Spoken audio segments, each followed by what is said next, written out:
어떻게 보면은 정말 이거는 솔직한 얘기인데 우리나라의 미래는 정해졌다고도 할 수 있을 것 같아요. 그때 서울 수도권 태반이 공실이고 반이 공실이면 얼마나 유령도시 같겠어요. 정말 제대로 된 그런 연구가 필요한 상황입니다.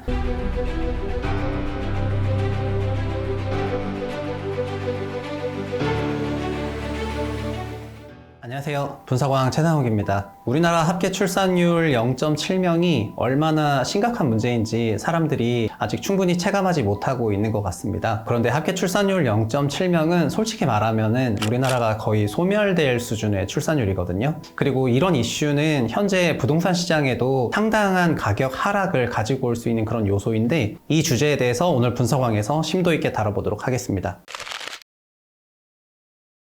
먼저 합계 출산율 0.7명이 어떤 의미인지 간단히 설명을 드리면 현재 남자 40만 명, 여자 40만 명으로 구성되어 있는데 서로 사이가 좋아서 40만 가구가 만들어졌을 때 합계 출산율 0.7명은 40만 가구의 0.7을 곱하면 28만 명이 태어나는 것을 말하거든요. 그렇게 자녀 세대에는 28만 명이 태어나는 거예요. 부모 세대는 80만 명이지만 자녀 세대는 28만 명이 돼요. 그리고 28만 명이 성비가 좋아서 남자 14만 명, 그리고 여자 14만 명 이렇게 됐다면 또 14만 가구가 만들어지잖아요. 그럼 14만 가구에서 다시 0.7을 곱하게 되면 9만 8천 명이 태어나거든요. 그러면 손자녀 세대로 갔을 때는 9만 8천 명이 되는 거예요. 조부모 세대에서는 80만 명이었는데 부모 세대에서는 28만 명으로 줄었고 자녀 세대에서는 9만 8천 명 되는 거예요. 그리고 서울의 경우에는 합계 출산율이 0.5명인데요. 이거는 80만 명이 손자녀 세대로 가면은 5만 명만 남는다는 것을 의미합니다. 그리고 이 이야기를 얘기하면은 아직 사람들이 체감을 잘 못하는 게 있는데 2020년대생들이 전반적으로 20만 명대가 태어났거든요. 그런데 2020년대생들은 만약에 현재 기준으로 그들이 어른이 돼서 합계 출산율 2.1명을 유지했을 때 같은 20만 명대가 태어나는데 만약에 지금처럼 0.7명대를 유지하게 된다면 거의 7만 명 정도 태어나는 걸 의미하는 거거든요. 믿어지십니까? 우리는 현재 과거에 80만 명에서부터 40만 명대의 출산을 보면서 살아왔는데 2010년대 후반부터는 20만 명대의 출산을 보면서 살고 있거든요. 그러나 이런 속도로 계속해서 이어진다면 앞으로 15년에서 20년 후가 됐을 때는 매년 태어나는 신생아 수가 7만 명에서 8만 명이라는 거예요. 그들이 아무리 2.1명대의 출산율로 노력을 하더라도 이 숫자가 늘지 않기 때문에 이렇게 빠른 속도로 인구가 감소하는 국가는 세계 유례가 없었고 우리나라가 가장 빠른 속도로 인구 감소가 되는 그런 나라입니다. 그리고 OECD 전 세계 나라 중에서 우리가 홍콩 다음으로 출산율이 낮은 나라인데요. 제대로 된 나라 중에서는 한국이 출산율 1명 이하의 유일한 나라이고 그리고 전 세계 모든 나라가 출산율이 이렇게 무섭기 때문에 1.6명대로 내려갔을 때부터는 출산율 관리를 굉장히 하는데 한국은 2017년부터 출산율이 급속도로 내려가고 있었는데 약 5년에서 6년간 별다른 대책이 나오지 않았었고 그리고 지금도 경제정책 방향이라든가 여러 가지를 운용하는 데 있어서 출산율 제고와 관련한 여러 가지 정책들이 나오고 있지 않기 때문에 어떻게 보면은 정말 이거는 솔직한 얘기인데 우리나라의 미래는 정해졌다고도 할 수 있을 것 같아요. 그리고 인구 감소의 위험성을 경고하고 있는 거는 현재는 한국은행으로 대표되는 기관이 유일한데요. 한국은행에서 얼마 전에도 우리나라가 이런 저출산이 조금만 이어지게 된다면 2040년대부터는 우리나라의 잠재 성장률이 마이너스대로 내려간다 이렇게 전망을 하고 있습니다. 그런데 이 한은의 원 보고서를 보면은 합계 출산율이 1.14명을 유지했을 때 2040년대에 마이너스 경제 성장률로 내려가는 거거든요. 잠재 성장률 마이너스가 난다는 건 어떤 의미냐면은 말 그대로 그 나라의 성장률이 음수이기 때문에 성장이 없다는 것을 의미해요. 이건 어떤 의미냐? 앞으로 우리나라의 여러 가지 자산 시장이 상당한 영향을 받는다 그렇게 생각하시면 되겠고 그 자산 중에 가장 중요한 자산 중에 하나가 바로 부동산 되겠습니다.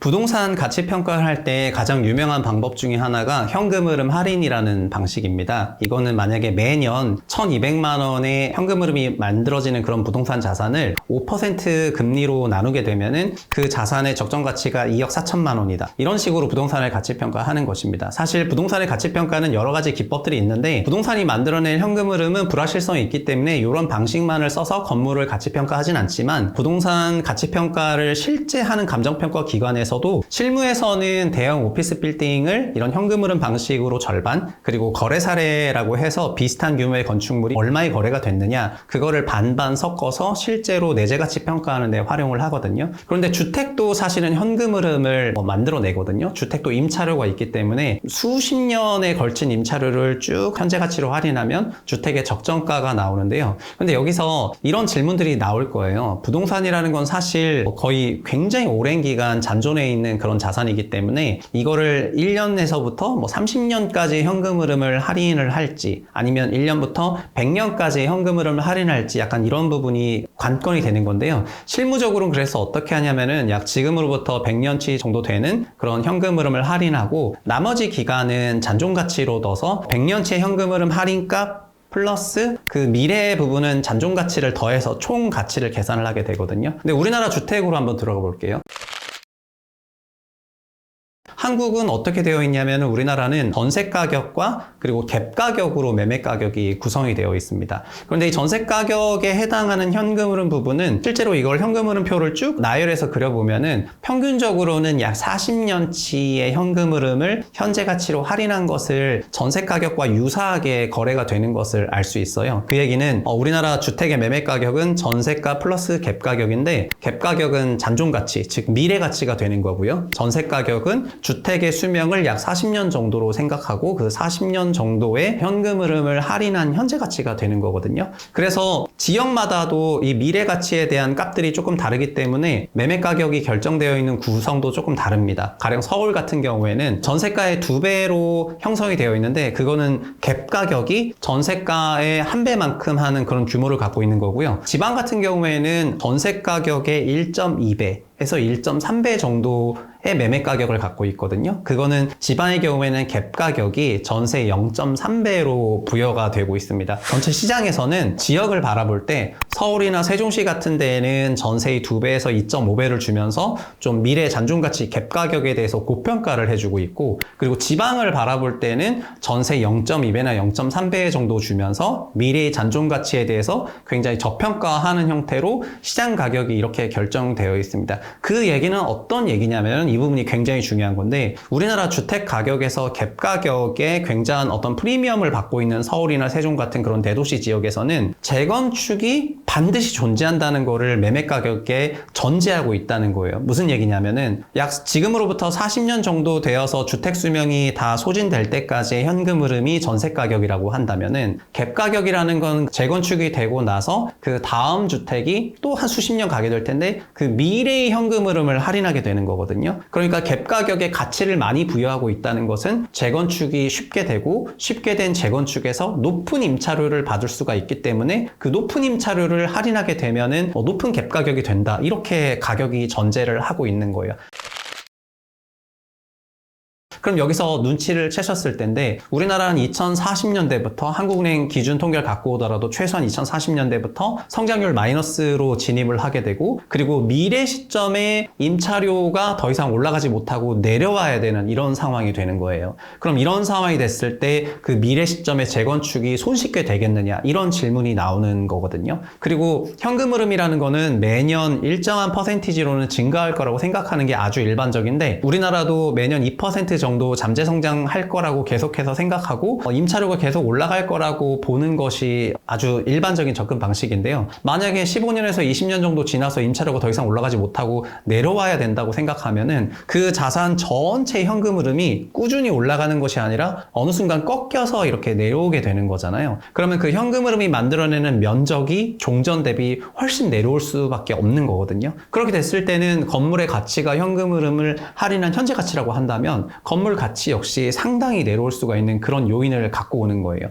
그래서 사실 이런 부동산에 대한 가치 평가를 할 때 인구가 감소하게 되면은 부동산의 가격이 하락한다는 얘기는 1980년대부터 미국에서 출산율이 조금 내려갔을 때, 미국 출산율이 당시 2명에서 1.8명대로 내려가니까 출산율 하락이 너무 심각하다라고 얘기를 하면서, 출산율 2명 이하로 내려가게 되면 인구가 줄어들거든요. 그러니까 인구가 줄어들면서 언젠가는 이런 공실이 굉장히 많아지면서 부동산 가격이 하락할 수 있다는 얘기들 얘기들이 당시에 굉장히 많이 주장이 됐었는데, 근데 우리나라처럼 이렇게 급속도로 가속화해서 출산율 1.3명에서 0.7명대로 한 번에 내려간 나라가 없었고, 그리고 이런 상태가 지금 6년 정도 이어지고 있는 상황을 봤을 때 이렇게 빠른 속도로 출산율이 부서진 나라는 없었기 때문에 현재 우리나라에서야말로 우리나라의 그 장기 보유 자산, 부동산으로 위시되는 이런 장기 보유 자산에 대한 자산 재평가가 전 사회적으로 일어나야 되는 그런 상황인데요. 현재 우리는 굉장히 평온하게도 이런 낮은 출산율이 부동산 가격에 미치는 영향에 대해서 전혀 그 어떤 공식적인 매체에서 논의 하나 없다는 게 매우 이례적인 그런 상황이라고 할 수 있습니다.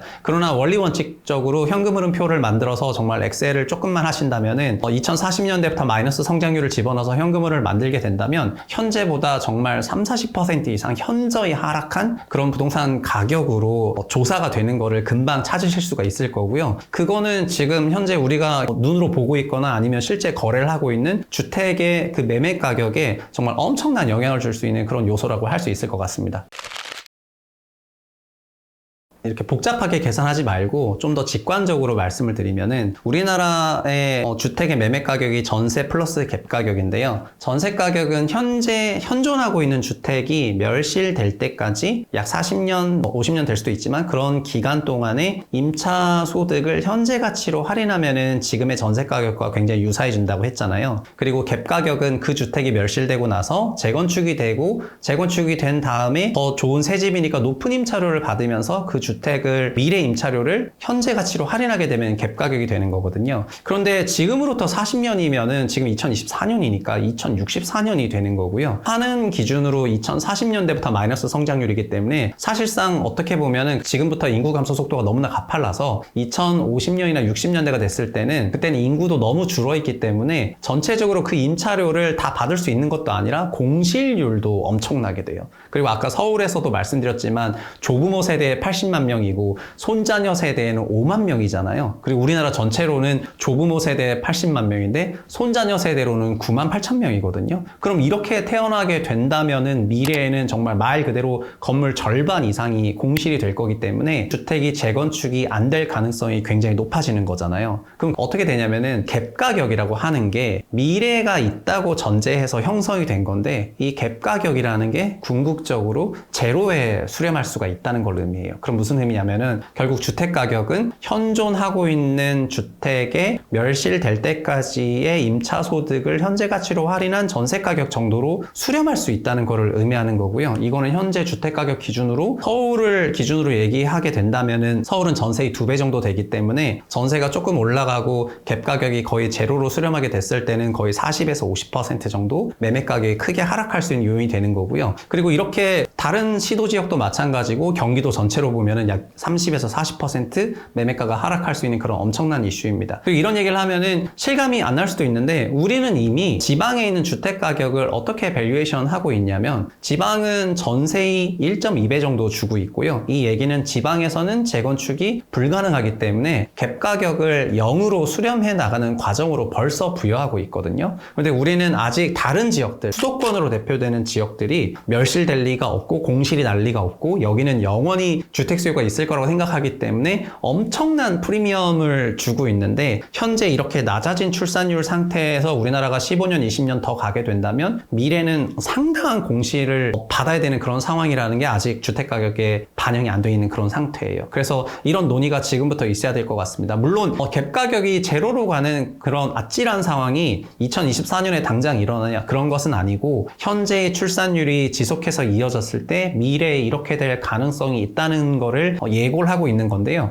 우리가 시점까지 정확히 맞출 수는 없겠죠. 그거는 불가능한 일이니까요. 그러나 통계는 추세선을 보여주게 되는데 지금의 낮은 출산율은 결국 마이너스 성장률, 높은 공실률, 그리고 어려운 재건축 이런 걸 반영하게 되면서 주택 가격을 근본부터 흔들 만한 그런 이슈로 커지고 있다는 거를 우리가 꼭 기억해야지 될 것 같고요. 그리고 서서히 이런 것들을 체감하고 있는 우리나라 사람들이 있습니다. 현재 현재 어린이집이 굉장히 소멸이 되고 있고, 그리고 2024년 1학년 입학생들이 40만 명을 깨지면서 올해 35만 명이 입학을 하고 있는데, 그러다 보니까 서울뿐만 아니라 전국의 초등학교 학급 수가 절반으로 줄어들거나 아니면 초등학교가 이제 한 학급밖에 안 남는 그런 서울 시내 학교들도 이제 생기고 있습니다. 그러니까 0세에서 7세를 만나는 그런 세대들은 한국의 저출산이 매우 심각하다는 것을 체감하고 있는데, 0세 7세에서 좀 지나면 결국 8살부터 19살 중고등학교가 될 것이고, 그 다음엔 대학생이 될 것이고, 그러면 굉장히 인원수가 줄어드는 부분에 따라서 자연스럽게 도시 기반 시설이라든가 아니면 사회 지원 시설, 교육 시설, 문화 시설 이런 것들이 위축될 수밖에 없다는 것을 체감하게 될 거거든요. 이런 상황을 경험하신 분들은 아마도 미래의 한국에 대해서 부정적인 생각을 많이 갖고 계실 거고, 그 생각은 집을 산다는 거는 최소한 40년 아니면 더 길게 100년 이상 영원히 내가 그 부동산을 소유할 거고, 그 부동산을 소유함으로 인해서 발생하는 현금 흐름을 계속해서 갖고 와서 이 가치에 반영을 하고 있는 현재 이 가격에 대해서 근본적인 의문을 가질 수밖에 없는 그런 상황이 될 거거든요. 이런 것들은 자연스럽게 지금 젊은 세대라고 할 수 있는 2030 세대들로 하여금, 우리 밑으로 지금 태어나고 있는 친구들은 20만 명이면 좀 지나면은 9만 명으로 내려갈 텐데, 이들에게 그 부동산이라는 게 정말 유효할까? 이런 근본적인 질문을 하게 하면서 젊은 사람들이 부동산을 취득하지 않게 하는 심리로 이어질 거거든요. 그래서 지금이라도 좀 더 정밀하게 우리나라 인구 감소 추세가 이어졌을 때 앞으로 부동산, 주택뿐만 아니라 상업용 건물 다 마찬가지인데요. 지역별로 주택 가격이나 부동산 가격에 정말 어떤 영향이 있을지 정말 제대로 된 그런 연구가 필요한 상황입니다.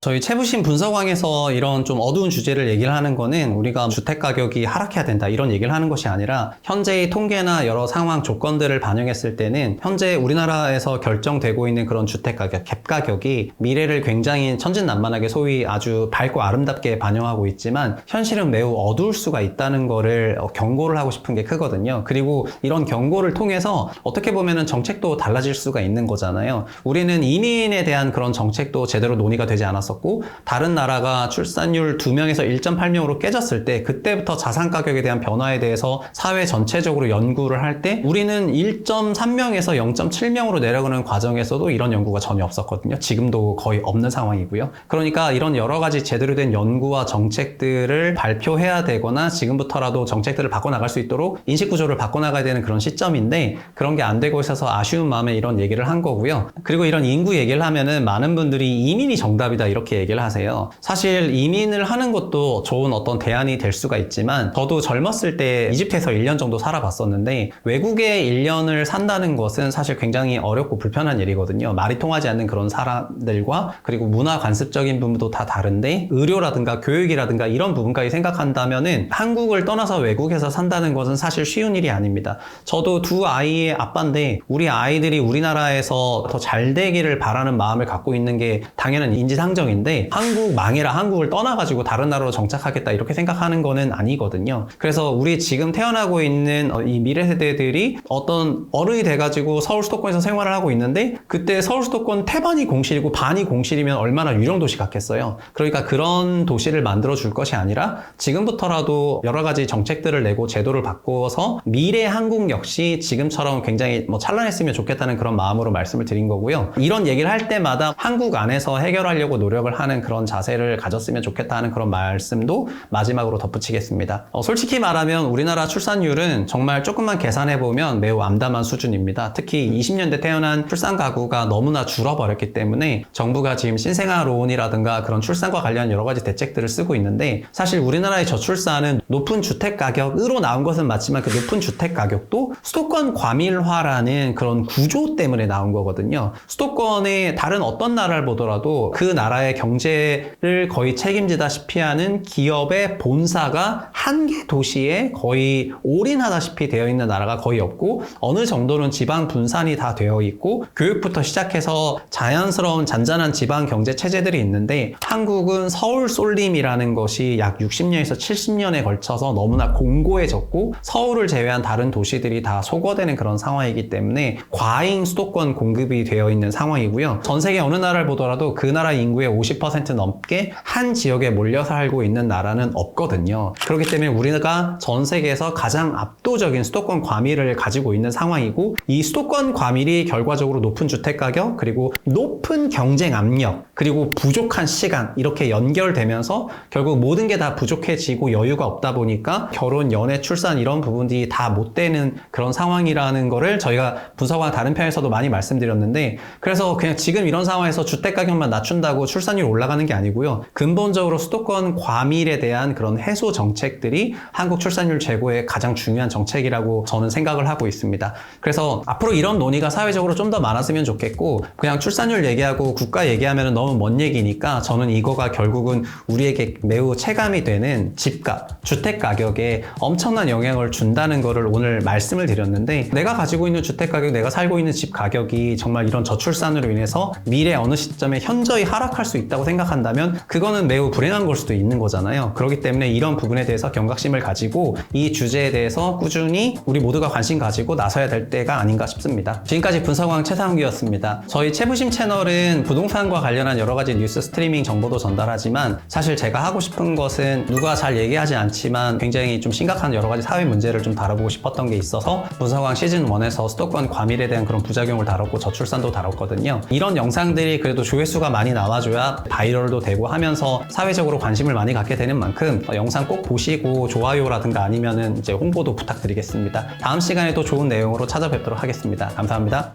자기의 자산이 전부 다 청산될 수도 있는 건데, 우리는 이거를 전 국민이 조직적으로 하고 있는 그런 상태가 되겠습니다. 2021년에 영끌 대란이 있었던 것처럼 그런 사회적인 문제가 되고 있기도 합니다. 노인 세대들과 젊은 세대들이 일자리를 두고 다투게 되는 그런 상황을 만들게 된 것이고요. 그럼 여기서 국민연금은 진짜 많은 유튜버들이나 언론이 다루는 것처럼 정말 고갈되는 것이 맞을까요?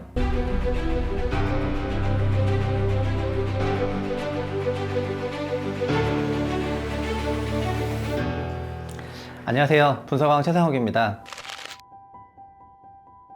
최근 우리나라 사람들은 주식과 부동산, 코인 투자에 내몰리고 있는 것 같습니다. 오늘도 출근길에 지하철 안에서 거의 모든 사람들이 출근을 하면서 핸드폰을 보고 있는데, 대부분 다 전일 있었던 미국 시장에 대한 그런 분석이라든가 아니면 주식과 부동산, 그런 유튜브 채널에서 나오는 재테크 관련 얘기들을 보고 있더라고요. 사실 언제부턴가 과거에는 이 정도는 아니었는데, 지금은 재테크를 하지 않으면 마치 시대에 굉장히 동떨어지게 되고, 그리고 자산 형성이 되지 않는다라는 그런 불안감이 전 사회를 지배하게 되면서 지금 이런 주식과 부동산의 전문가가 아닌데도 불구하고 이거를 가열차게 공부해야 하는 굉장히 피곤한 그런 세상이 된 것 같습니다. 사실 이런 시장 분위기는 과거 일본에도 있었는데요. 일본의 1985년부터 1991년까지 일본 주식과 부동산 시장은 정말 엄청난 상승을 했고, 그리고 91년에 주식과 부동산 시장이 모두 큰 폭으로 하락을 했는데, 그런 자산 가격의 대상승을 경험한 일본 전 국민들이 1990년대부터는 아마 거의 전 국민들이 나서서 재테크를 했다고 합니다. 지금 마치 한국의 조직적이고 체계적인 그런 재테크처럼 일본 역시 재테크 열풍이 불었고, 그런 재테크란 단어들이 한국에 넘어오게 된 건 역시 일본의 그런 문화에서부터 비롯되었던 것입니다.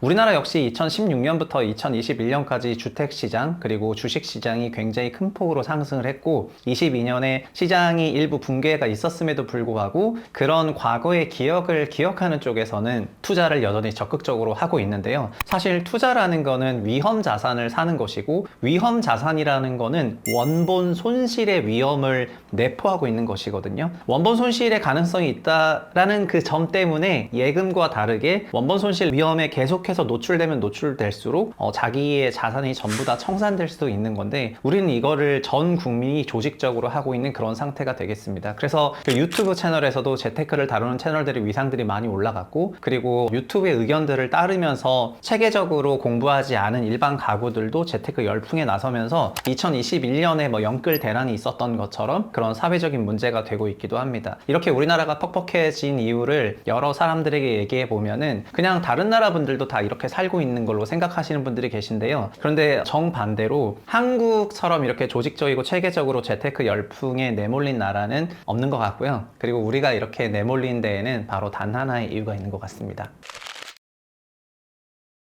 그것은 바로 노후에 대한 그런 불안감이라고 하겠습니다. 사실 노후에 대한 불안감이 없으실 분은 없을 거예요. 그런데 이 노후의 어떤 경제 상황을 커버해 주도록 디자인된 상품이 바로 연금인데요. 그런데 이런 연금이 우리 노후를 책임져 줄 거다 이런 얘기를 하면은 아마 굉장히 많은 영상을 보시는 분들이 어쩌면 코웃음을 치실 것 같고요. 특히 20대나 30대 분들에게 뭐 너의 미래를 우리나라 국민연금이 케어를 해줄 거야 이렇게 얘기를 하면은 아마 저를 뭐 정말 세상불정 모르는 그런 사람으로 볼 수도 있을 것 같습니다. 이렇게 우리나라에서 국민연금이 노후 보장을 하지 못하게 되었다는 그런 인식이 광범위하게 퍼진 것은 우리나라 국민연금은 고갈된다는, 연금을 치면 거의 고갈이라는 단어가 필연적으로 나오는데 한국 국민연금은 거의 무조건 고갈된다 이런 생각이 굉장히 많기 때문인 것 같고요.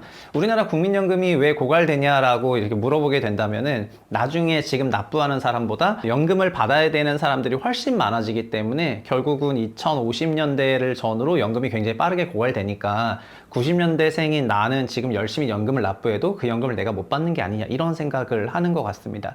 그리고 애초에 국민연금은 사실은 처음 등장할 때는 소득 대체율이라는 개념이 있는데 퇴직 전 소득을 뭐 300만 원이라고 한다면은 소득 대체율이 당시 기준으로는 70%로 디자인이 됐기 때문에 210만 원 정도를 벌 수 있다는 거에서 꽤 괜찮은 소득 대체를 보였다가 이 이후에 연금 개혁을 하면서 현재는 소득 대체율이 40% 목표로 내려갔거든요. 그러니까 300만 원 버시던 분에게 120만 원 준다고 하면은 나머지 부분에 대한 그런 소득이 빠지는 거기 때문에 국민연금만으로는 생후소득 빠지는 거를 커버할 수 없게 되고, 그래서 우리나라는 은퇴 임박하시는 분들이 오히려 현금 흐름을 만들어내는 그런 빌라라든가 오피스텔이라든가 상가라든가 아니면 소유형 아파트라든가 부동산을 취득하게 하면서 우리 개인들이 각자 도생으로 그런 은퇴 이후에 현금 흐름을 만들기 위해서 그렇게 노력을 해왔던 거죠. 결국 이 거의 모든 일의 근간에는 연금이라는 어떤 국가적인 제도를 국민들이 잘 믿지 못하게 된 부분이 있고요. 그래서 어느 순간부터는 국민연금이 소진되니까 너무나 당연스럽게 연금에서 내 노후를 지켜주지 못하게 된다면 내가 스스로 지켜야 되지 않느냐,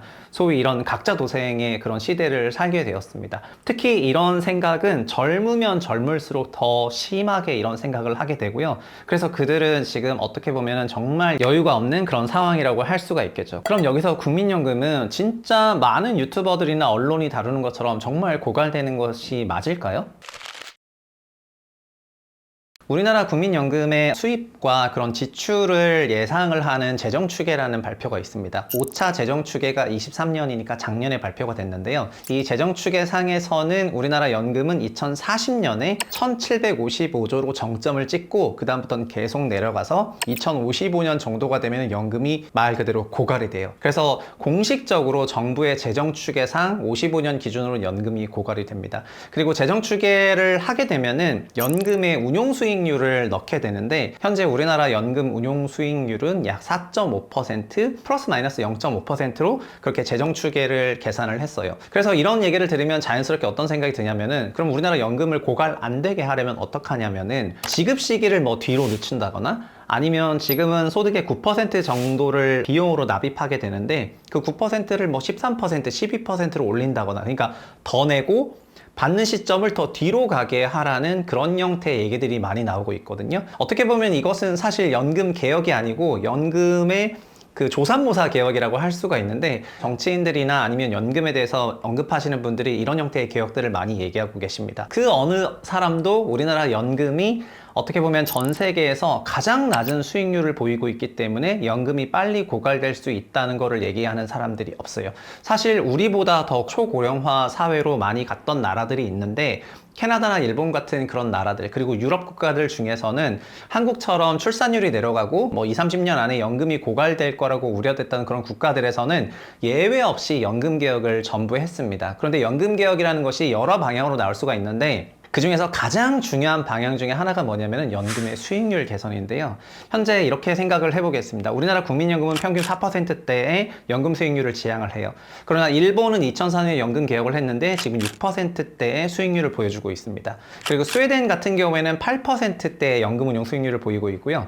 그리고 캐나다 국민연금은 90년대 말부터 개혁을 했는데 현재 복리로 10년 넘는 기간 동안 10%대의 연금 운용 수익률을 보이고 있어요. 그럼 거꾸로 현재 한국의 국민연금이 거의 1,000조 원 가까이 모였는데 이거를 4%대 운용 수익을 하는 것과 그리고 뭐 7, 8%대 운용 수익을 하게 되는 것은 막대한 기금 누적 금액의 차이를 갖고 오게 되는 거고요. 자연스럽게 연금의 소멸 시기도 뒤로 가는 정도가 아니라 말 그대로 100년 이상을 가는 그런 연금이 될 수도 있게 하는 그런 변화라고 하겠습니다. 그런데 우리나라 연금 개혁이 왜 사람들한테 공감대를 못 얻냐면은 이런 수익률 제고 방식의 연금 개혁을 하자고 주장하는 것이 아니고 그냥 지금 9% 내시는 거를 12%를 내세요. 받을 때는 60세 받아야 되는데 65세 받아요. 이런 얘기를 하니까 정말 설득이 되지 않는 것이고요. 다른 나라는 왜 연금 개혁에 성공을 했냐면은 연금 수익률 제고를 위한 굉장히 투명하고 전문가들로 구성된 그런 형태의 연금 개혁을 했고 연금 수익률이 실제로 개선되는 거를 봤던 사람들이 연금에 납입하려고 하는 그런 의지가 올라가면서 비용 분담률도 자연스럽게 올라갈 수가 있게 됐던 거거든요.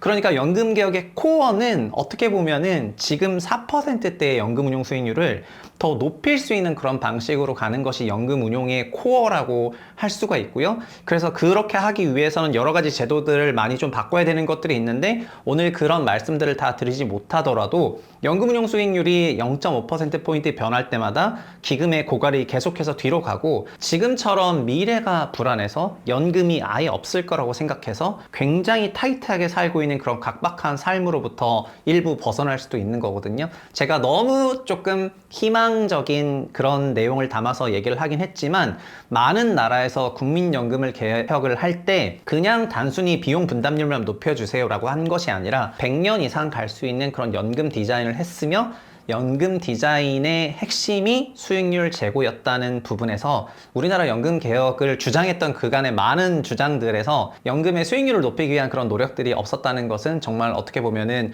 안고 없는 찐빵에 대한 그런 얘기만 한참 한 것이 아닌가 그렇게 생각을 합니다. 그래서 결국 지금 현재는 어떻게 됐냐면 우리의 국민연금은 최초에는 소득 대체율 70%로 시작했다가 지금은 40%로 내려왔고 그리고 40%를 유지하기 위해서 더 뒤에 받아라. 그리고 지금 더 많이 내라. 수익률 제고 얘기는 전혀 없고요. 이런 방식으로 연금 개혁이 가고 있고요. 그걸 바라보고 있으니까 90년대생 이하가 봤을 때는 내가 지금 아무리 열심히 벌어서 소득의 9%를 연금으로 납부하더라도 나중에 내가 받아야 되는 연금은 2055년에 빵원이 된다고 하니까 그거를 내가 납부할 수 없다고 생각을 하고 그래서 뭐 탈한국이 정답이다. 이민이 정답이다. 이런 식으로 우리나라 연금 시스템에 대한 근본적인 회의를 갖게 되고 이것이 젊은 층으로 하여금 재테크에 내몰리게 하는 그런 각박한 삶으로 연결되는 큰 원인이 아닌가 싶습니다. 우리 채부심 채널에서는 분석왕이라는 코너를 통해서 우리나라에 깊게 자리 잡고 있는 어떤 문제를 좀 구조적으로 들여다보는 일을 지난 1년 동안 했었는데요. 특히 작년에 올렸던 영상 중에서 어떻게 보면은 우리나라는 연금이 충분하지 않기 때문에 근로생활을 시작하는 30대부터 55세까지 꼭 부동산을 취득해야만 그 개인이 소위 사적연금을 통해 가지고 노후를 보장하게 되고 부동산을 취득하지 못한 사람들은 어떻게 보면은 60세에 들어가면서 빈곤 세대로 전락하게 된다 그런 거를 말씀을 드렸거든요.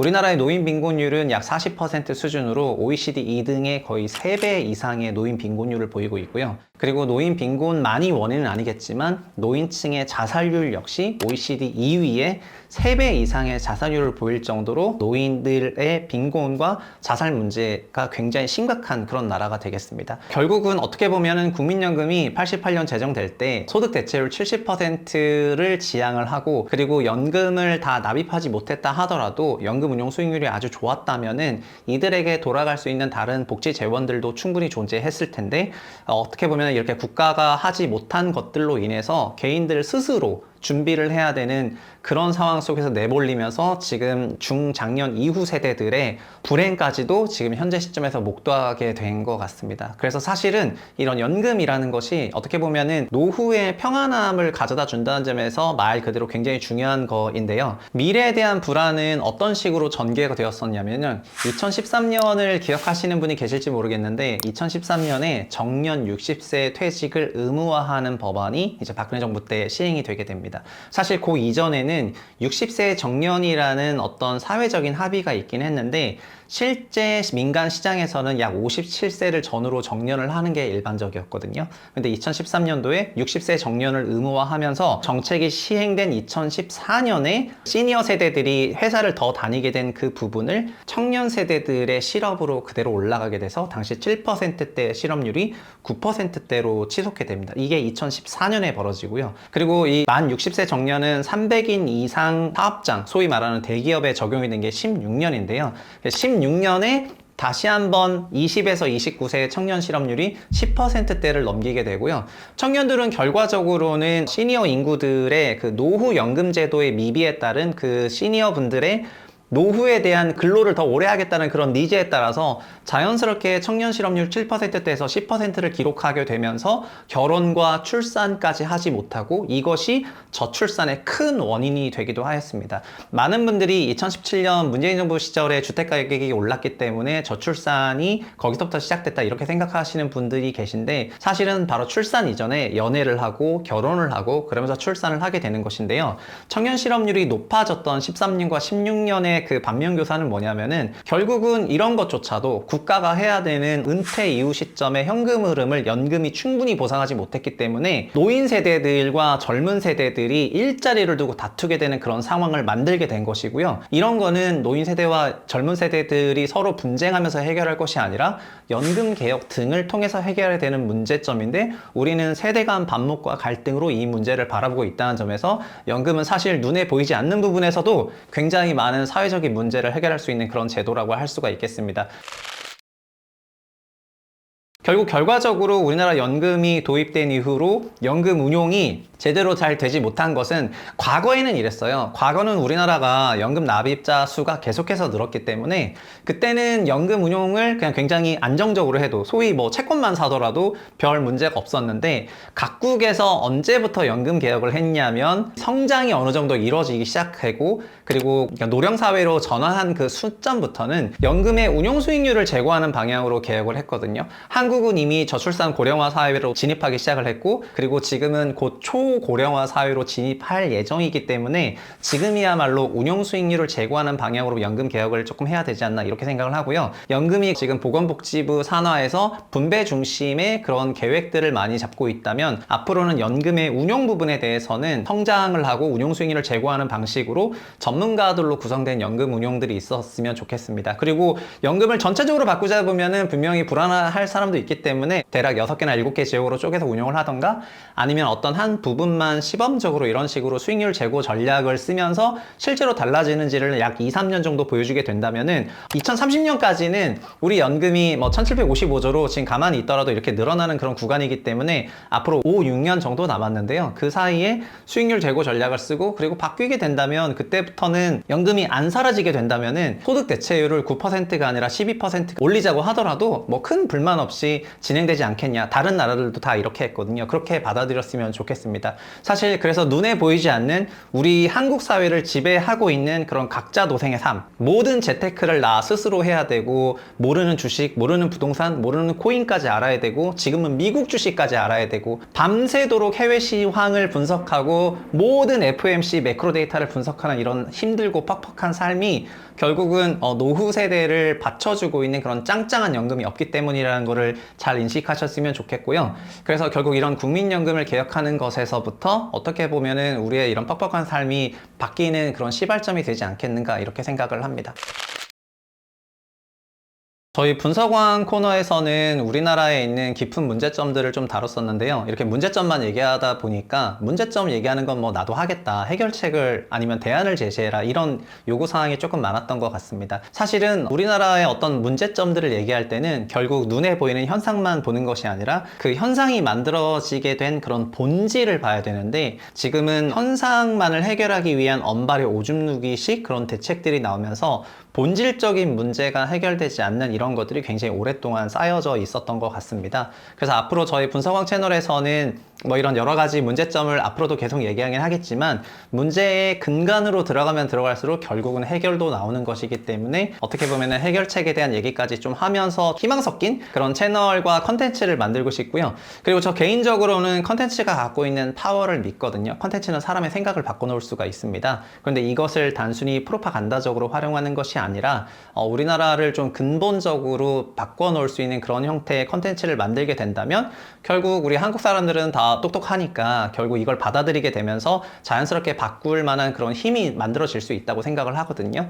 그래서 본 영상도 일단 연금에 대한 개략적인 얘기를 했는데 디테일하게 들어가면 정말 한도 끝도 없이 고칠 게 많이 있어요. 그렇지만 가장 뭔가 빠졌을까라고 생각했을 때 오늘은 연금의 수익률 제고 그거 하나를 얘기한 거거든요. 그래서 앞으로 연금이 꼭 수익률 제고만으로 다 해결되는 건 아니지만 다른 많은 부분을 해결하는 데 있어서 가장 중요한 개념 중에 하나가 이거다라고 말씀을 드리게 된 거고요. 다른 여러 가지 이슈들에 대해서도 계속해서 분석왕을 찍으면서 내용 만들고 전달해 드리도록 하겠습니다. 지난번 영상에서 같이 이번 영상도 좋아요와 알림 설정 부탁드리고요. 그리고 많은 커뮤니티에 바이럴 될 수 있도록 열심히 퍼다 날라주시면 좋겠고요. 다음에도 좋은 내용으로 찾아뵙도록 하겠습니다. 감사합니다. 그럼 여기서 미국이란 나라는 노후를 금융자산으로 세팅되도록 시스템을 깔아놔서 여기서 끌고 가는 그런 방식으로 돌리고 있고요. 정부에서는 결국 부동산을 펌핑하는, 부동산을 계속해서 부양하는 인위적인 부양 정책들을 계속 쓰기를 지금 십수년을 하고 있는 상황이거든요. 양 국가의 오늘날 기준의 모습은 어떠냐면은 그거는 한국의 초저 출산율이 그대로 보여주고 있다고 생각하는데요.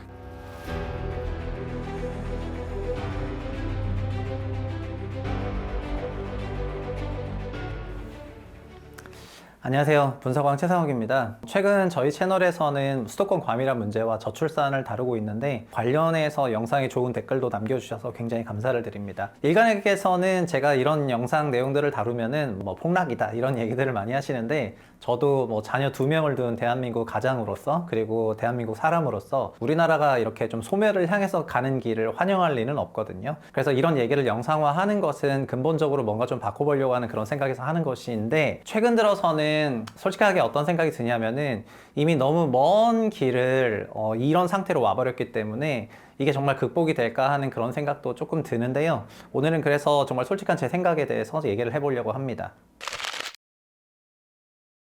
한국인들은 재테크에 내몰려서 살고 있다 그렇게 말씀을 드렸는데요. 그리고 지난 영상에서 저는 그것이 어떻게 보면 노후를 책임져 주지 못하는 그런 연금 제도의 부재 때문이다 이렇게 얘기를 했습니다.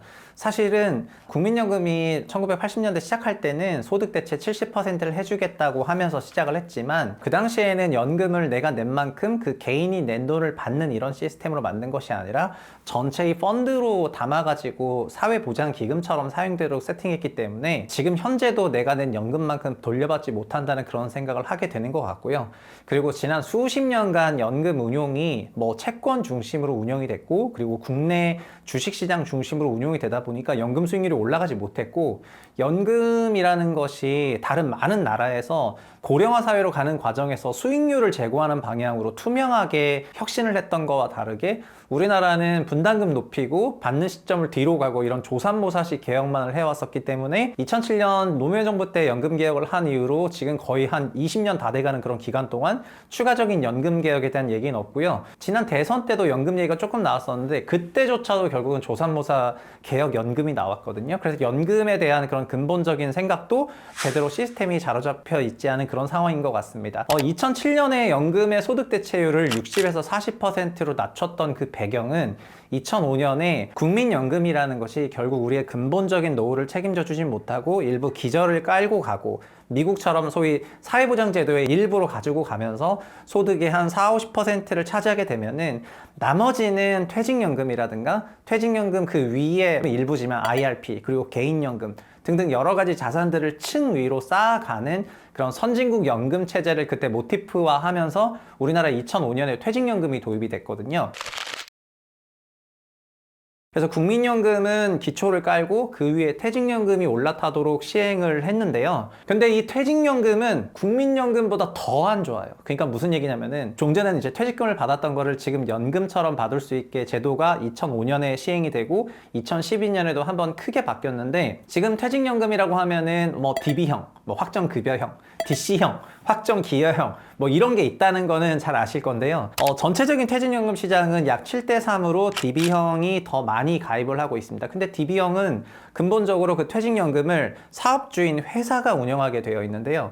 회사의 퇴직연금 시장이 금융시장에 있는 관계자들은 다들 아시겠지만 이게 되게 커질 거라고 생각했지만 실제로는 전혀 커지지 않았습니다. 왜 그러냐? DB형으로 되어 있는 그런 연금들을 회사는 어디에다가 예치를 했냐면 다 예금에다 넣어놨거든요. 그래서 퇴직연금 제도가 시작되고 나서 지금까지 퇴직연금이라고 하는 평균 수익률은, 그래도 국민연금은 기금운용본부라도 있어가지고 거기서 자산 배분 전략이라도 짜고 그래서 4%의 수익률을 추구해 왔지만은 퇴직연금은 지난 2020년대에 와서도 2%대 수익률을 보이고 있어요. 그럼 뭔 얘기냐면 퇴직연금이 예금이라는 거죠. 이건 연금이 아니에요. 그러니까 기업 입장에서는 이 DB형이라는 퇴직연금은 근로자가 은퇴하기 직전 3개월간의 급여에 해당하는 만큼 확정급여를 줘야 되는데, 지금 퇴직연금 수익률이 너무 낮다 보니까, 연금의 반토막이잖아요. 너무 낮다 보니까 퇴직연금이 못 늘어나고 있어가지고요.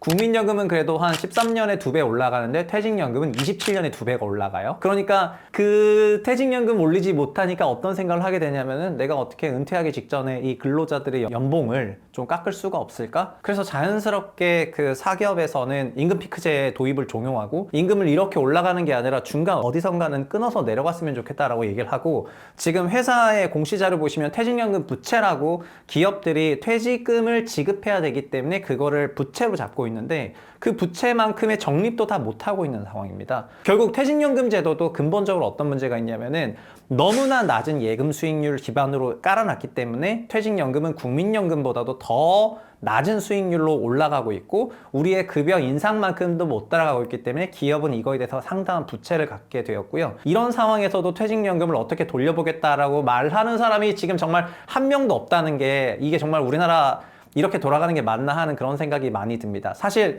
DB형 말고 그래서 일부는 퇴직연금을 DC형이라고 확정 기여를 선택하시는 분이 계실 텐데, 확정 기여를 하게 되시면은 소위 펀드를 가입하실 수가 있거든요.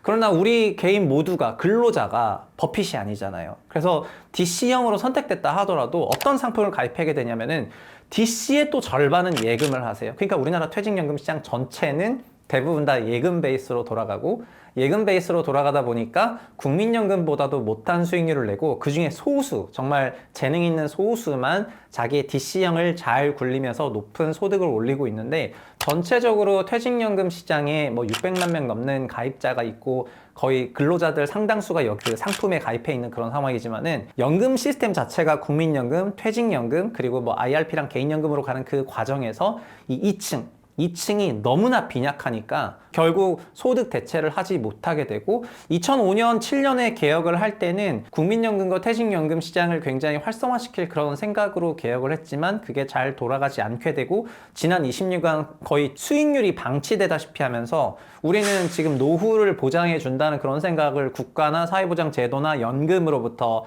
하지 못하게 되고요. 이런 생각들이 2010년대에 들어서 중장년층에게 굉장한 노후의 위기감으로 이어지게 되는 겁니다. 그러니까 종전 세대들은 국민연금이 있었기 때문에 그들의 소득 대체율은 은퇴 임박해서 괜찮을 거라고 생각을 했고 그 회사만 열심히 다녔는데, 2010년대 들어서부터는 중장년층이 회사를 열심히 다녀가지고는 연금이 언젠가는 고갈될 가능성이 있고, 퇴직연금은 예금으로 넣어놨기 때문에 이게 일시적인 퇴직금처럼 활용을 해서 퇴직금을 써가지고 뭐 상가 투자하거나 오피스텔 투자하거나 G3센터 투자하거나 아니면은 아파트 같은 거 갭 투자하거나 하다가 또 날리기라도 하고 이러면서 사실상 노후가 어떻게 보면은 더 가난해지는 이제 그런 위기감에 봉착이 되거든요. 그래서 어떻게 되냐면은 중장년층은 자연스럽게 회사를 더 다니고 싶다 이렇게 주장을 하게 되고요. 그래서 박근혜 정부 때 높아지는 중장년층의 노후 불안을 수용을 하기 위해서 그때 기업의 정년을 만 60세로 확정짓는 법을 2013년에 통과를 시키게 되고, 그래서 실제 시행은 16년부터 됐지만 13년에 그 법이 통과가 되니까 당시 57세 만 정년이었던 민간 사기업의 평균 정년 연도가 60세로 늘어나게 되면서요. 이제 이분들이 3년을 더 다니게 됐잖아요. 3년을 더 다니게 되면서 너무 자연스럽게 20에서 29세의 청년 실업률이 2013년까지 7.8%였는데 2014년에 곧바로 9%로 올라가게 됩니다. 다른 실업률에서 큰 격차가 없었지만 20에서 29세 실업률이 유난히 올라가게 되거든요. 그건 왜 그렇죠? 그건 중장년들이 3년 더 다녔기 때문이죠. 그리고 2016년에 만 60세법이 확정적으로 시행이 되게 되는데 확정적으로 시행되고 나서 17년도에 다시 9%대였던 20에서 29세 실업률이 거의 10% 가까이 치솟게 되고요. 그래서 지금 20에서 29세의 실업률이 크게 치솟은 두 번의 기간인 14년과 17년은 어떤 공통점이 있냐? 만 60세가 확정적으로 선택됐던 그 기간이고요. 그러니까 자연스럽게 취업이 안 되니까 돈이 없죠. 돈이 없으니까 연애, 결혼, 출산에 대해서 언감생심이라는 겁니다. 자연스럽게 이런 부분들이 지금의 저출산의 기저를 깔았고, 그리고 17년 이후부터 주택가격 폭등했잖아요. 그 당시에 주택에 대한 정책이 무려 한 2000년 초반에 그 노무현 정부 때 세팅했던 그런 정책들을 다시 썼기 때문에 시대에 맞지 않는 그런 정책들을 썼다고 할 수가 있고, 자연스럽게 주택가격 폭증은 이렇게 가뜩이나 취업도 잘 안 되는 그런 청년 세대들에게 거의 절망처럼 느껴졌을 거고요. 그런 절망으로부터 지금 너무나 자연스럽게 명징한 출산율 하락이 급격히 나오고 있는 그런 상황입니다. 그리고 2000년대 초반은, 그러니까 노무현 정부 때는 연금 개혁했죠. 그리고 그때는 수도권 과밀화 억제를 위해 가지고 무려 그보다 30년 전에 박정희 시대 때 있었던 그 우리나라의 수도를 이전하겠다는 그런 공약을 30년 전 소위 캐비넷을 뒤져가지고 이게 굉장히 좋은 정책일 수도 있고 우리나라에 필요한 그런 어젠다일 수도 있겠다 생각해서 끌고 왔는데 그 당시에 그게 안 됐잖아요. 그러나 그 이후부터, 그러니까 2007년 이후부터 지금 2024년 되는 요 시간까지 그러한 어젠다가 여러 정부가 있었지만 그런 정부로부터 제시된 적이 있었는가, 그렇게 이제 되묻고 싶고요. 결국 뭐냐면 우리 한국은 그 이후로부터 어떤 개혁과 혁신과 우리나라가 가야 될 방향에 대해서 어떤 공감대를 얻거나 국민 전체가 관심을 가져야 되는 그런 이슈로부터 동떨어져서 소위 거의 약 20년간 각자 도생을 살게 됐고요. 각자 도생하니까 어떻게 됐냐면 노후 연금은 보장을 안 해주고 내가 그럼 어딘가는 투자해야 되는데 결국 투자할 거는 주식과 부동산인데, 우리나라 주식시장은 제가 분사광에서 나중에 또 따로 말하겠지만 한국 주식시장은 투자 대상이 많냐라고 하면은 이건 진짜 아니라고 생각합니다. 그리고 오늘 기준으로요, 저는 2011년부터 20년까지 애널리스트 생활을 했는데 대만 증시 시가총액은 항상 한국의 3분의 2 정도였거든요. 그런데 지금은 아시겠지만 대만 증시의 시가총액이 한국을 넘어버렸고 지금 10%더 시가총액을 받고 있습니다. 그러니까 우리가 경제 규모는 대만보다 훨씬 크지만 증시 시가총액은 대만이 우리를 앞질러 버렸고요. 물론 이게 TSMC 한 개 기업의 시가총액이 너무 커졌기 때문에 그런 거 아니냐 이렇게 말할 수도 있는데, 우리나라는 지금 증시에 기대되는 그런 예상 수익률이 너무 낮기 때문에 증시로 돈이 들어갈 수가 없는 구조를 만들어 놓고 여기서 주식을 돌리라고 하니까 여기 뭐 돈이 들어올 리도 없는 거고요. 그래서 자연스럽게 사람들은 그럼 부동산이 제일 안전하다라고 하면서 2010년대 이후에 부동산에 엄청난 투자를 하게 되고 가계자산 대부분이 부동산으로 쌓이게 되었습니다. 그래서 저희 분사광 초창기 편에 말씀을 드렸는데 한국은 노후 소득을 부동산에 의존하고 있는 중장년 이상의 세대들이 너무 많기 때문에 부동산 시장이 붕괴하거나 혹은 부동산 시장이 하락하게 되었을 때는 말 그대로 노후가 파산하거나 빈곤으로 가는 그런 과정이라고 생각을 하고, 그 어떤 정부도 부동산을 하향 안정화시키는 정책을 제대로 쓸 수가 없습니다. 이거는 정반대로 미국의 사례를 말씀드리고 싶은데, 미국은 기초연금이 있지만 그 위로 퇴직연금이 있습니다. 401k라는 퇴직연금이 있고요. 퇴직연금으로 모인 금액만 순수하게 10조 달러 이상이고 미국 전체의 사적 연금은 40조 달러가 넘어갑니다. 미국 주식시장 시가총액은 50조 달러로 미국 GDP의 2.5배에 육박하는데 우리나라 주식시장 시가총액이 한국 GDP의 거의 지금 1배 수준인 거랑 비교하면은 미국 주식시장 시가총액이 얼마나 높은 평가를 받고 있는지 아실 수가 있을 거고요. 그리고 이런 401k 사적연금 같은 경우에는 미국인들의 퇴직연금으로 활용이 되기 때문에 미국 의회는 미국 주식시장이 하락했을 때 이거를 받치려고 노력을 하고 미국 주식시장이 정상적으로 돌아갈 수 있는 매우 많은 여러 가지 시스템들을 도입해서 끝없이 이 시장을 부양을 하고 있습니다. 그럼 여기서 미국이란 나라는 노후를 금융자산으로 세팅되도록 시스템을 깔아놔서 여기서 끌고 가는 그런 방식으로 돌리고 있고요. 한국은 원래는 연금을 개혁을 해가지고 그쪽으로 우리 노후를 끌고 가려고 했었는데 연금 개혁이 제대로 되지 않으면서 자연스럽게 시장에서는 연금과 주식시장이 도태되고 부동산을 선택한 결과로 지금 부동산의 시장 자발적인 결과물에 따라서 가계의 선택을 받다 보니까 정부에서는 결국 부동산을 펌핑하는, 부동산을 계속해서 부양하는 인위적인 부양 정책들을 계속 쓰기를 지금 십수년을 하고 있는 상황이거든요. 양 국가의 오늘날 기준의 모습은 어떠냐면은 그거는 한국의 초저출산율이 그대로 보여주고 있다고 생각하는데요.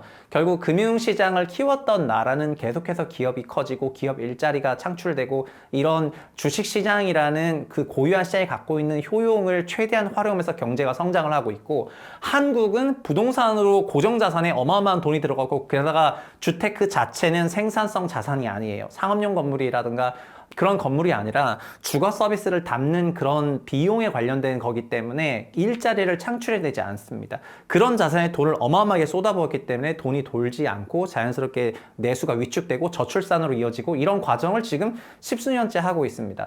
그러면 이런 그 결과물로 우리의 저출산이 나오기 시작을 하고 저출산이 80만 명이 한 세대만 내려가도 28만 명이 되잖아요.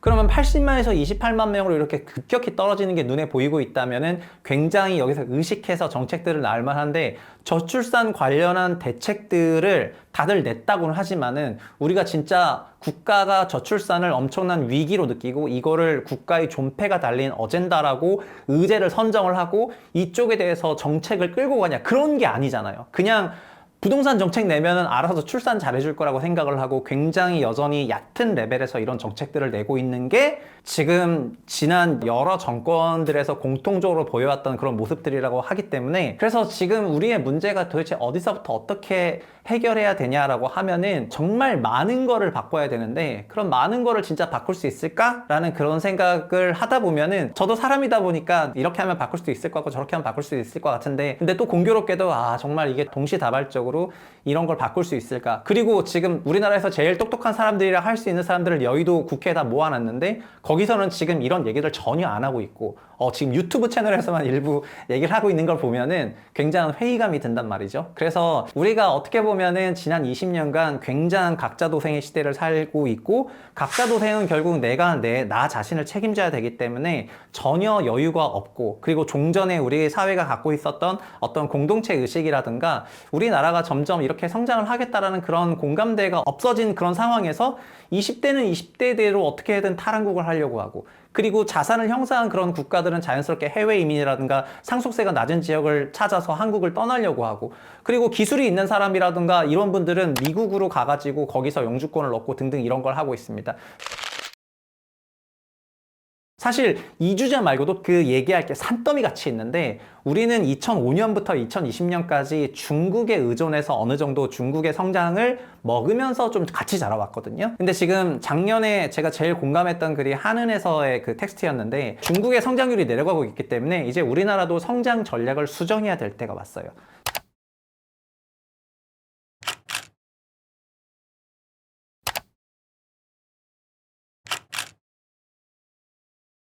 성장 전략을 이제 어떻게 수정해야 될 거냐고 한다면 이제 미국에 의존해서 아니면 미국과 같이 성장하는 그런 전략을 수립해야 된다고 많은 사람들이 생각을 하고 있습니다. 근데 이런 생각조차도 개별 민간 섹터에서 그러니까 개별 기업단에서 처리하다 보니까 뭐 IRA 법령이라던가 이런 여러 가지 법들을 처리하는 과정에서 정부가 어떻게 나서서 미국이랑 국가적인 레벨에서 우리 예전에 한미 FTA 같은 걸 할 때 보면은요 한미 FTA 하는 모든 과정이 막 생중계되면서 어떤 게 쟁점이고 등등 우리의 이권을 지키기 위해서 나라가 어떻게 활동하고 이런 내용이 다 있었는데 지금은 그런 게 전혀 없고 소위 행정부가 거의 놀고 있다라고 생각이 될 정도로 거의 방치되고 있다 보니까 민간 기업들은 미국에서 만드는 어떤 법이나 이런 거에 적응하기 위해서 자연스럽게 생산 기지를 미국으로 옮기고 전 세계 모든 나라가 해외에 있는 자국 업체들을 자기 나라로 데리고 오는 리쇼어링을 해서 일자리를 그 나라에 만들어 가지고 여기서부터 고용 출산을 하려고 하고 있는데 한국은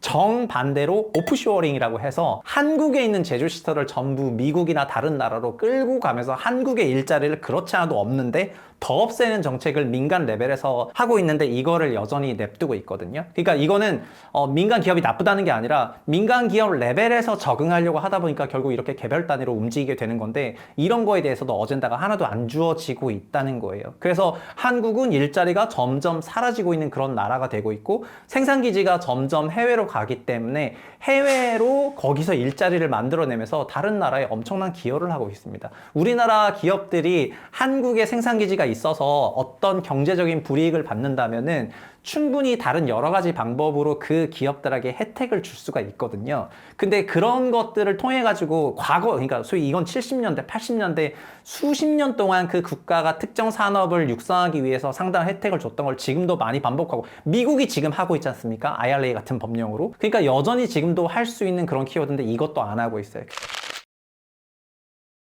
그러니까 우리는 지금 어떤 시대를 살고 있다? 우리나라 전체의 거시적 운영 방향에 대해 가지고 논의가 없는 시대를 살고 있고 소위 리더가 없는 그런 나라의 국민으로 살고 있기 때문에 결국에는 회사 생활을 하고 자기 생활을 하고 어떤 식으로 움직여야 되는데 그런 방향성조차도 잘 모르는 상태로 정말 말 그대로 진정한 각자 도생의 시대가 됐고요. 그래서 지금 우리가 겨우 할 수 있는 건 뭐냐면은 돈이라도 있어야 되겠다는 생각이기 때문에 종국에 다시 한번 돈을 추구하게 되면서 지금 내가 이거저거 할 때가 아니라 정말 돈을 모아야 되겠다. 온통 머릿속에 이런 생각만을 갖고 있는 채 주식과 부동산에 내몰리게 되는데 근데 여기서 일본의 사례가 주식과 부동산은 기본적으로 위험자산이기 때문에 위험자산이라는 건 뭐냐? 이건 안전자산이랑 대비가 되잖아요. 예금과 같은 안전자산은 원본이 사라지지 않습니다. 근데 위험자산은 위아래 확률이 있어요. 결국 하락의 확률을 가지고 있거든요. 그래서 위험자산은 근본적으로 다룰 때 굉장히 조심해서 다뤄야지 되는데요. 위험자산이 계속해서 노출되면 노출될수록 우리 인간의 본성이, 인간의 뇌가 사회적인 그런 인간성을 가지고 있기 때문에 남들과 다른 자세로 서 있는 부분에 있어서 불안감을 느끼고 포모는 언제든지 포모가 만들어지면서 결국 어떤 이 위험자산에 대한 노출이 길어나면 길어질수록 자연스럽게 자산이 소거되거나 하락하거나 상각되거나 결국 청산될 위험도 계속해서 커지게 되어 있거든요.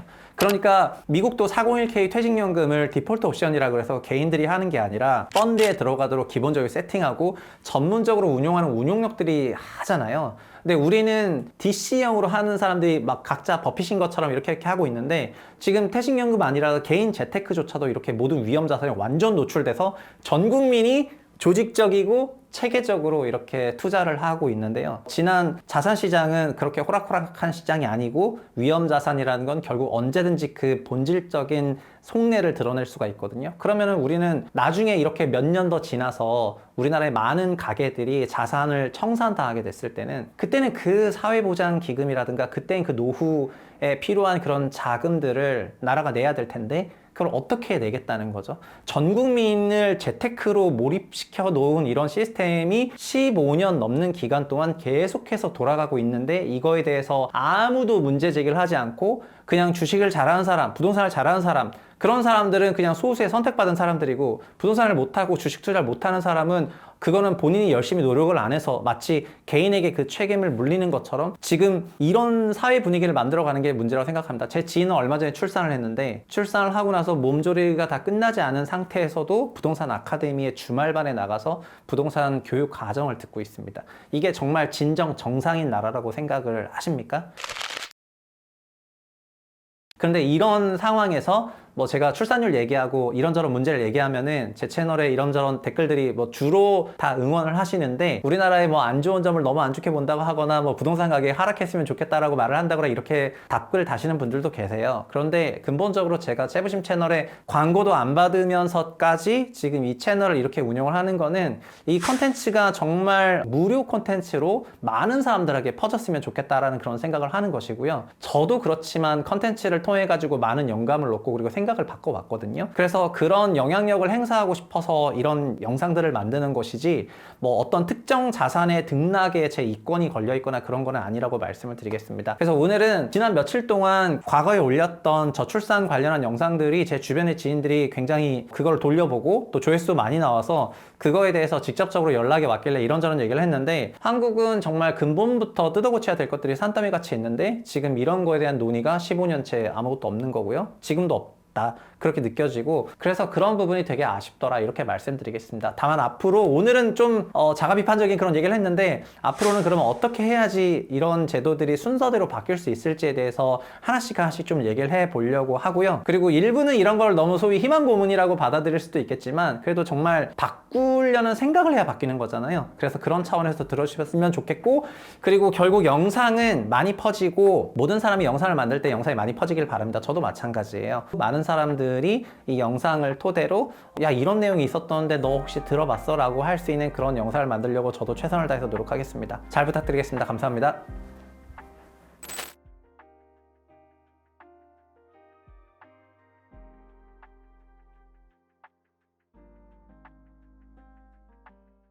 한국인들은 자연스럽게 주식시장보다는 부동산을 선택했고, 부동산을 선택한 결과는 가계자산 80%가 부동산이었고, GDP 대비 주택가격 시가총액이 전 세계에서 가장 높은 레벨까지 올라가도록 됐고, 결국 이것은 저출산으로 이어지게 되면서 장기적으로 한국 소멸이 되는 그런 과정에 주식시장 디스카운트가 상당한 영향을 차지하고 있다, 그런 말씀 드리겠습니다.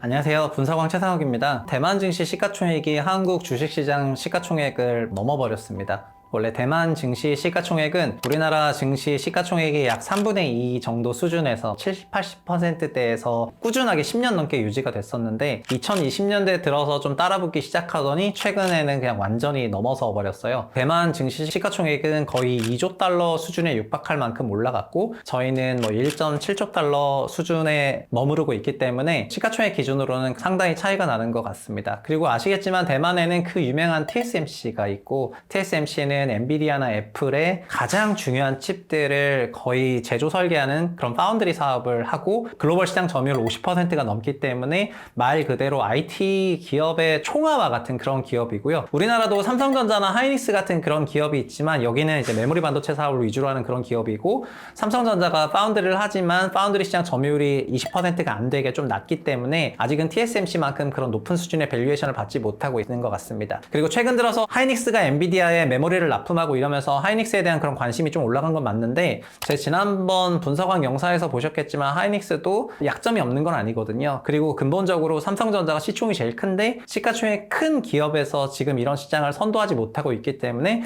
전반적인 그런 주식시장의 시가총액 자체가 대만보다 낮아지게 된 거 아닌가, 이런 생각을 합니다. 그리고 사실 그 이면에는 주식시장 얘기를 하려면은, 그럼 우리나라 주식시장은 왜 이렇게 좋지 못하냐, 다른 나라 주식은 왜 이렇게 좋냐, 이런 생각을 해야지 될 건데요. 여기서 그 주식시장의 어떤 개별 기업에게 시장에 대한, 지수에 대한 책임을 넘기기보다는 근본적으로 우리나라 주식시장이 갖고 있는 디스카운트 요소들이 뭔지를 볼 필요가 있는 것 같고요. 오늘은 디스카운트 요소들이 무엇인지에 대해서 다뤄보도록 하겠습니다.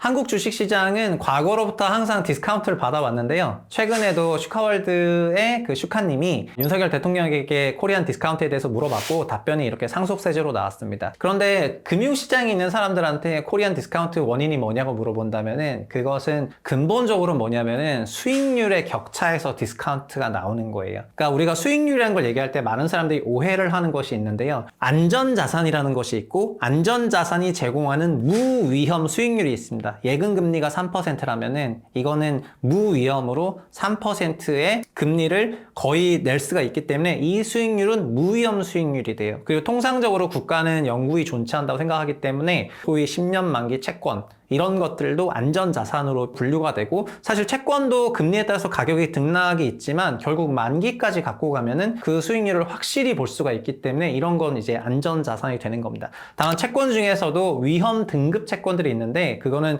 그 채권을 갚지 못할 거라고 생각하는 고위험 대상을 대상으로 높은 수익률을 제공하는 그런 등급의 채권들이 있고, 우리나라는 이렇게 안전자산, 전 세계 모든 나라가 안전자산의 기본 수익률이 있고요. 그리고 이거는 근본적으로 금리를 따라가겠죠. 근데 주식과 부동산은, 여기서 주식은 위험자산이거든요. 결국 주식은 위험자산이기 때문에 안전자산 대비해서는 수익률이 높아야 돼요. 그렇지 않으면 주식을 할 이유가 없거든요.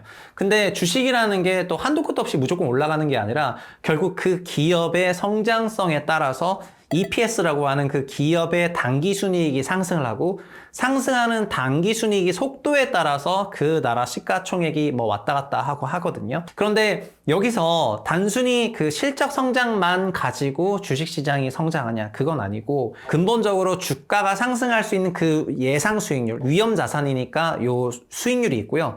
그리고 여기에 한 가지가 더 덧붙여지고 있는데, 많은 나라에서는 여기 초과적으로 배당 수익률을 얹고 있습니다. 그러니까 주식 투자했을 때 우리가 얻을 수 있는 기대 수익률은 아파트하고도 똑같은데, 아파트도 임차 소득이 있고 내가 월세를 받고 있다면, 그리고 자산 상승에 따른 자산 처분 소득이 있는 것처럼 주식도 주가 상승도 있고 배당도 있는 거거든요. 그래서 두 개를 더 해야 되겠죠. 한국의 주식시장 위험자산 수익률이 6%라고 해볼게요. 그리고 배당이 없다고 전제하겠습니다. 왜냐, 실제 배당이 없기 때문에 배당 없다고 전제하겠습니다. 시장 전체로는 매우 미흡한 레벨이니까요. 근데 대만을 봤더니 대만은 6% 수익률인데 배당을 4% 준다고 해볼게요. 그러면 합산 수익률은 대만은 10%, 한국은 6%가 되기 때문에 아시안 시장 전체를 놓고 봤을 때 비슷한 위험도를 가지고 있는 국가의 주식시장에 돈을 넣어야 되는 입장에서는 한국을 선택하지 않게 되는 거고, 대만을 선택하게 될 가능성이 훨씬 높습니다. 그리고 외국에서는 배당뿐만 아니라 자사주 매입 소각도 하게 되는데요. 그거는 주식의 총수를 줄여버리는 거기 때문에 자연스럽게 주가 상승 요인이 되는 거거든요. 결국 자발적인 기업의 당기순이익 상승 요인에 따른 주가 상승 기대 수익률, 그리고 배당 수익률, 추가로 또는 자사주 매입 소각에 대한 그런 모든 수익률들이 합쳐져서 총 위험자산 수익률을 제공하게 되는데, 여기서 한국이 압도적으로 낮죠. 왜죠? 한국은 배당과 자사주 매입 소각을 거의 하지 않기 때문이죠. 그러면 여기서 왜 우리나라는 배당을 안 하냐? 이런 질문이 나올 수밖에 없는데요. 배당에 대해서 한번 알아보겠습니다.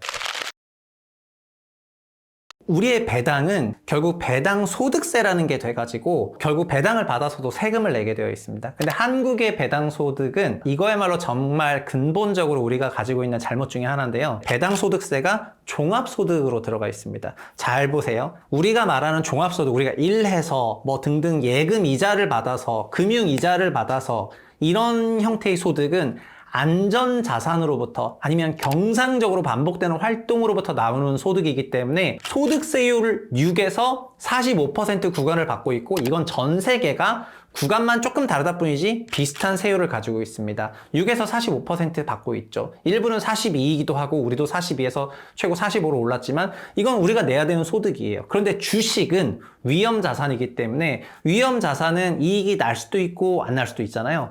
그래서 주식을 투자해서 내가 얻게 되는 배당소득과세는 거의 모든 나라에서 금융투자과세를 하고 있습니다. 금융투자과세라는 거는 이 투자라는 말이 붙었다면은 원본 손실 위험이 있는 곳에 내가 돈을 넣어서 그 시장이 돌아가게 한 거에 대한 보상을 받았는데 그거에 대해서 내가 세금을 낸다, 이런 컨셉이고요. 배당소득 과세는 거의 모든 나라에서 20% 수준이에요. 10에서 20%, 비싸봐야 22.5% 이 정도를 내고 있습니다. 법인세와 유사한 세금을 내고 있죠. 그러나 한국은 배당소득세가 종합소득 과세로 되어 있기 때문에 위험자산을 넣고 내가 얻는 세금을 경상적인 활동에서 벌어들이는 세금으로 내버리니까 대주주 입장에서 생각을 해볼게요. 배당을 의결해야 되는 대주주 입장에서는 대부분의 우리나라 소득세는 10억 원을 넘어가면 최고소득세를 내잖아요. 그럼 내가 배당을 좀 받으려고 하는데 배당소득세를 50%를 내야 되니까 다른 나라를 봤더니 다 20% 내고 있는데 한국은 50%를 내고 있습니다. 그래서 자연스럽게 어떻게 되냐면은 배당소득을 통한 내 소득 보전을 회피하고자 하고 자연스럽게 배당을 하지 않습니다. 배당을 하지 않고 어떻게 되냐? 기업에 쌓아두게 되죠. 기업에 쌓아두게 된 다음에 그 기업에 있는 돈들을 이런저런 방식을 써가지고 자기의 다른 자산을 불리는데 얼마든지 활용할 수가 있습니다.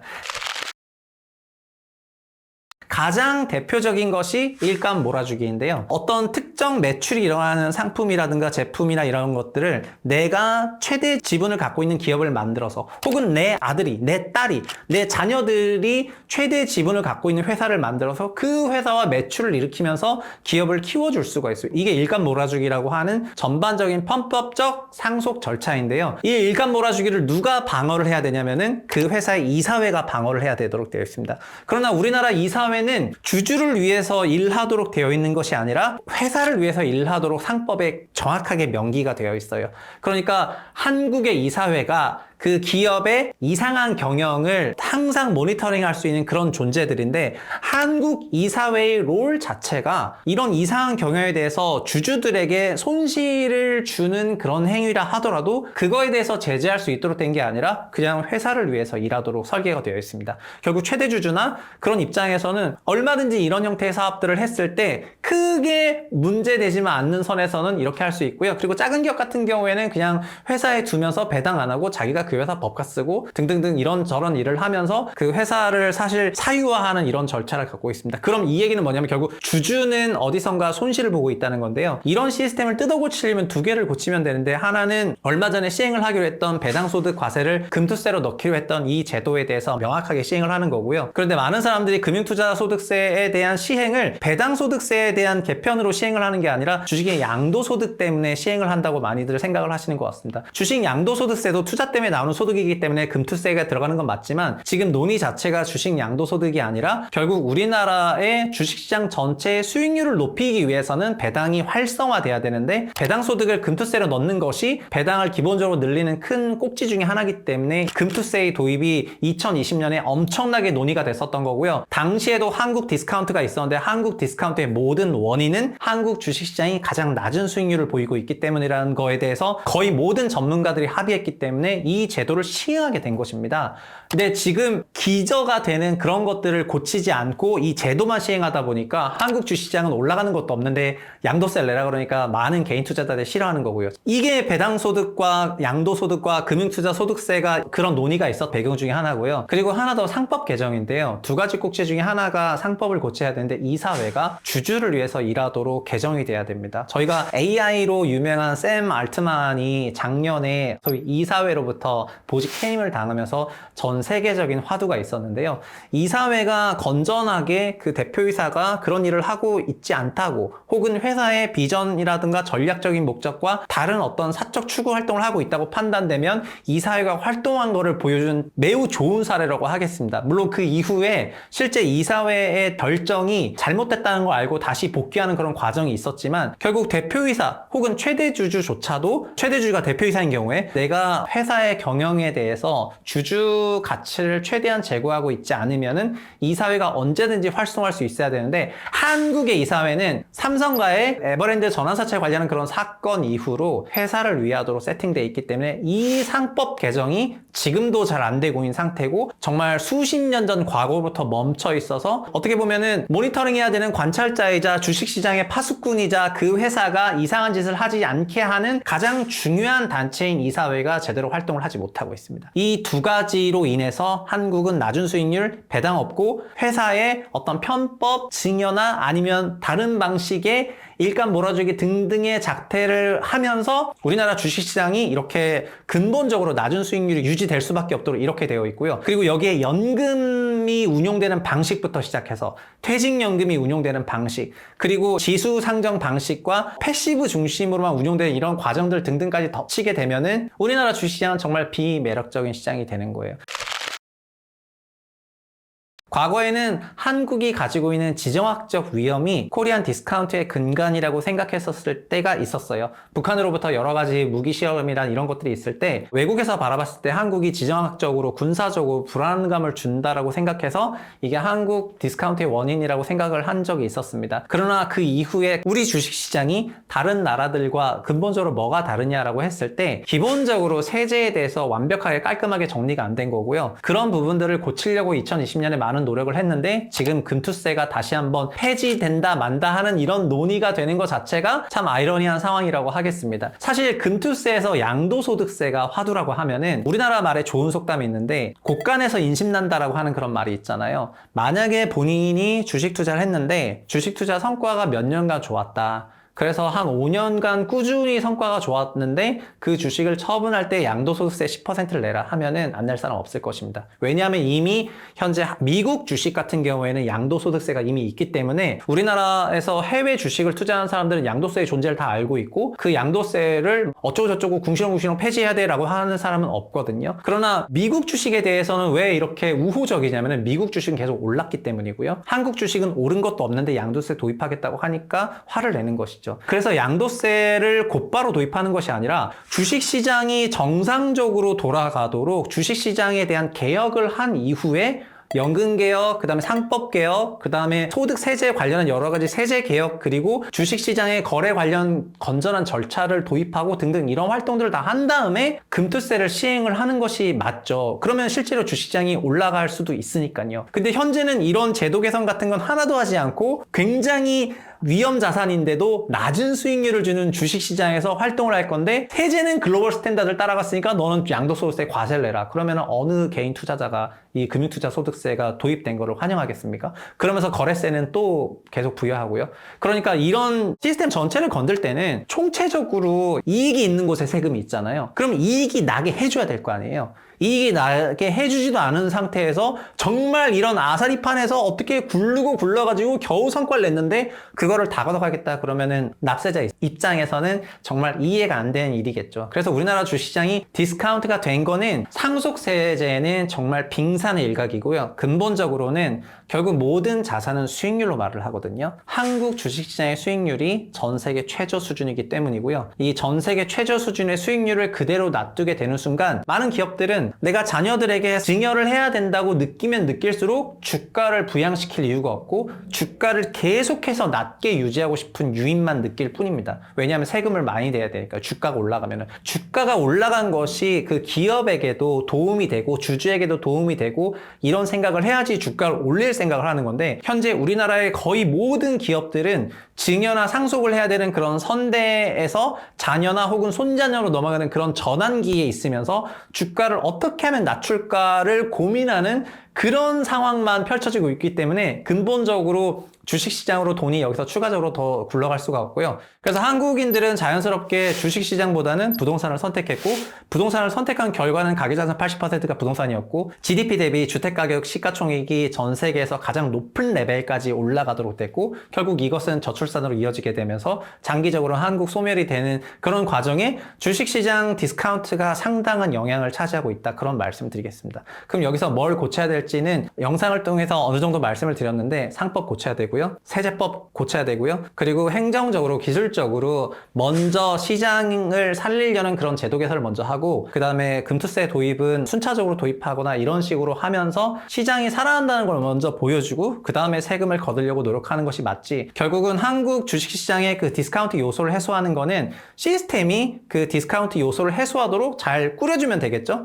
이걸 꾸려야 되는 사람들이 꾸리지도 않으면서 시장 탓을 하는 것은 그런 문제라고 생각을 하고요. 우리나라 주식시장이 정말 디스카운트가 해소돼서 종합주가지수가 정말 큰 폭으로 상승을 하고 그리고 기업들도 주식시장에서 어떻게 하면 증여를 위해서 더 낮출까 어떻게 하면 편법으로 일감을 몰아줄까 어떻게 하면 회사에 있는 돈을 내가 어떻게 뭐 슈킹을 할까 그런 생각을 하기보다는 정말 건전한 경영의 그 과정의 연장선상에서 이 사회에 적합한 견제를 받으면서 회사가 굴러가도록 그렇게 하는 것이 맞을 것 같습니다. 제가 물려서 이런 건 절대 아니라고 말씀드리겠습니다. 저희 채부심에서는 분석왕을 통해서 우리나라에 있는 여러 가지 문제점들을 좀 심층 있게 다루고 있는데요. 사실 문제점을 좀 깊게 다루다 보면은 거기에 해결책도 있는 법이거든요. 그래서 이 영상이 또 많은 분들이 보시고 또 많이 퍼뜨려 주시면은 국내 주식시장의 디스카운트를 해소하는데 큰 어떤 기폭제가 될 수도 있지 않나 이렇게 생각을 하고요. 다음 시간에도 좋은 내용으로 찾아뵙도록 하겠습니다. 감사합니다.